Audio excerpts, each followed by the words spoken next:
ये कहानी राजस्थान के कोटा शहर की एक भूतिया हवेली के बारे में है। यह हवेली राजा महाराजा के समय में बनाई हुई थी, लेकिन पिछले 18 सालों से इस हवेली में आज तक कोई भी रहने के लिए नहीं आया है।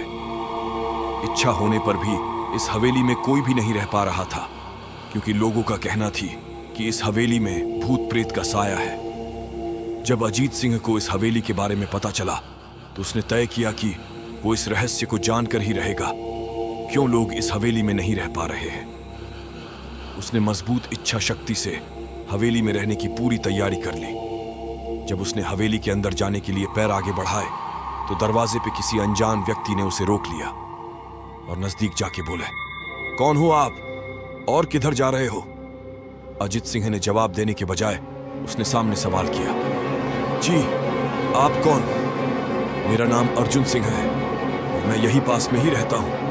अजीत सिंह ने कहा, ओह अच्छा, मैंने सुना है कि ये एक भूतिया हवेली है और यहां कोई नहीं आ पाता है, इसलिए मैं इस हवेली में एक दिन रुकने का फैसला किया है। अर्जुन सिंह ने कहा, जी हां, आपने सही सुना है और आप भी अंदर मत जाइए। मेरी माने तो आप भी वापस लौट जाइए, यहां बहुत खतरा है। यह सुनकर अजीत सिंह खुश हो गया, जैसे उन्हें कोई लॉटरी लग गई हो। अर्जुन ने उसकी खुशी को देखकर बोला, आप क्यों खुश हो रहे हो? आपको तो भूत का नाम सुनकर डर लगना चाहिए। शायद आपको पता नहीं होगा कि मैं भूत प्रेत में काफी दिलचस्पी रखता हूं। अगर इस हवेली में भूत है तो मैं अंदर झर्रर जाऊंगा और सारी सच्चाई का पता भी लगाऊं। इतना कहकर अजीत सिंह उस हवेली में चले गए। अंदर जाके अजीत ने अपनी बैग को साइड में रखा और हवेली के चारों ओर देखने लगा। सारे रूम भी चेक कर लिए। बाद में ड्राइंग रूम में आके सोफे पर बैठ गया। उसने वहां बैठकर दारू के 2-4 पैग भी पिए।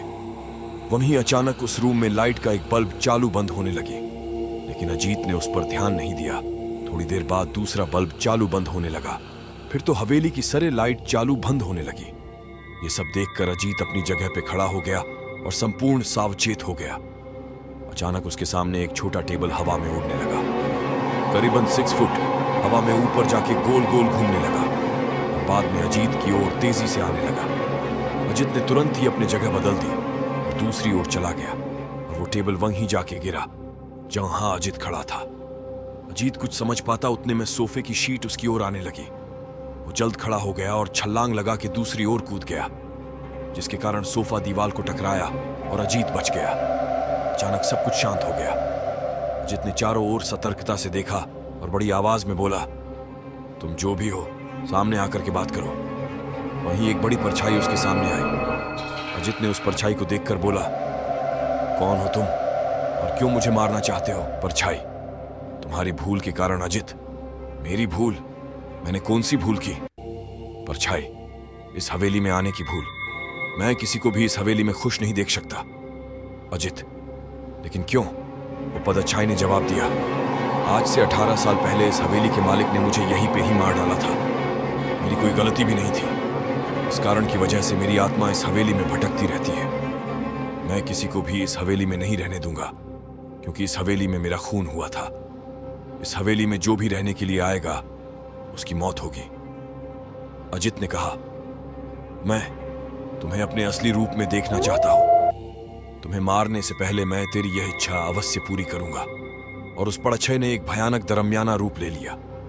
उसका चेहरा इतना भयानक था कि अजीत भी एक क्षण के लिए डर गया था, लेकिन तीसरी ही क्षण में उसने अपने आप पर काबू पा लिया। बाद में इसने अपनी जेब में से सफेद पाउडर निकाला और उस भूत के पर फेंक दिया। भूत के पर पाउडर पड़ते ही वो चलने लग गया। बड़ी बड़ी ज्वालाई उठने लगी। वो बहुत जोर जोर से चिल्लाने लगा और बाद में पूरी तरह से जल गया। उसके बाद अजीत ने चैन से सांस लिया और वहीं पर सो गया। दूसरे दिन सुबह जब अजीत को सही सलामत हवेली से बाहर आते देख अर्जुन को आश्चर्य हुआ। अर्जुन ने अजीत से पूछा, तुम कैसे जिंदा हो? जब अजीत ने अर्जुन को कल रात को घटी घटना को पूरी तरह से बताया और बोला, अब यह हवेली भूतिया हवेली नहीं रही। दोस्तों, आपको यह कहानी राजस्थान के कोटा की भूतिया हवेली कैसी लगी, प्लीज हमें कमेंट करके जरूर बताएं।